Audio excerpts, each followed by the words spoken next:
Hey everybody, I'm Avery, and we are here today to discuss the very exciting topic of copyright law. So what is it? Well, as stated by the United States Constitution, Article 1 of Section 8, the Congress shall have the power to promote the progress of science and useful arts by securing for limited times to authors and inventors the exclusive rights to their respective writings and discoveries.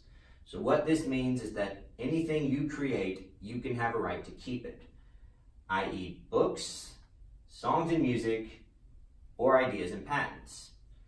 So as we'll see now, these are three ideas that I thought were interesting. The first one were books like To Kill a Mockingbird, songs like Happy Birthday, which is in the public domain, which we will discuss later, and the pet rock, which is an idea or a patent.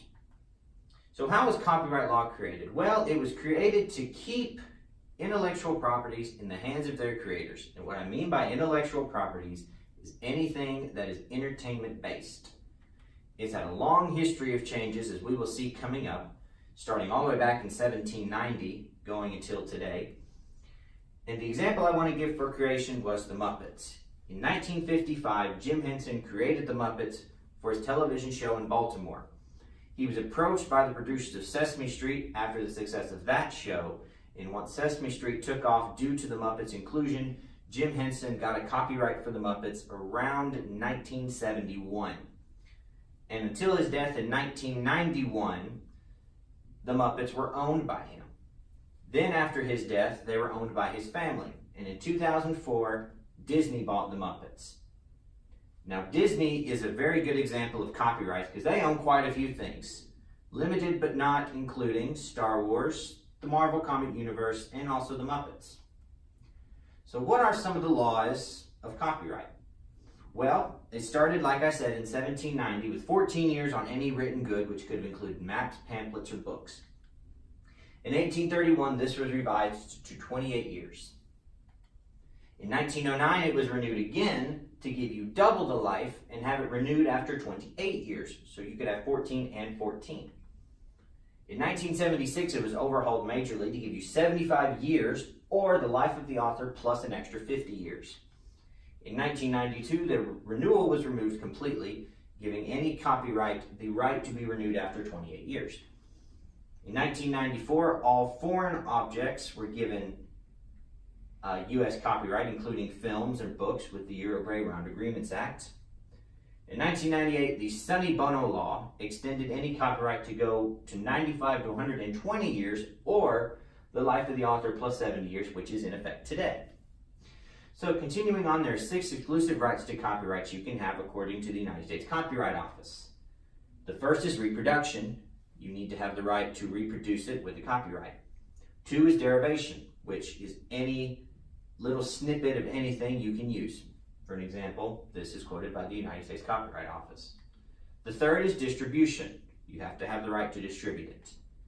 4th is public performance. This goes for plays or songs. Public display, this goes for artwork. And digital transmission is anything that can be transmitted digitally, you have to have the right to the copyright. Any form of misuse of any of these 6 without permission from the original artist is known as infringement. So the copyright term breaks down into several forms. If it was made before 1924, it is considered public domain, which is free for any use by anyone. On or before 1978, you have 95 years after the copyright, and it is renewal eligible after 28 years. This was revised to give you 95 to 120 years in 1998, but if anything was published after 1978, you have the life of the author plus 70 years, as stated by the Sonny Bono Law. This is quoted by the U.S. Copyright Office as well. So prominent cases, according to SecureTrademark.com and Justia.org, says O'Reilly versus Morse, which states that all abstract ideas must be solid before patenting.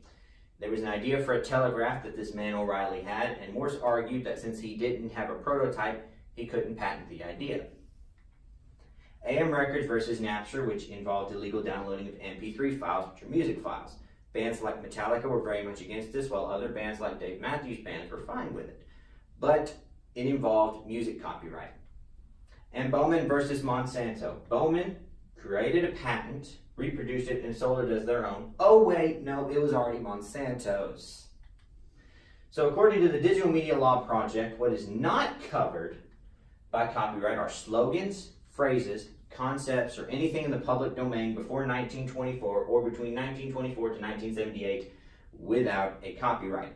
So slogans like "I'm loving it," phrases like "eat my shorts" and "you got it, dude," and concepts like the Pythagorean theorem you can use freely without any sort of misinterpretation or fear of a lawsuit. So in conclusion, copyright covers a lot, as you've seen here.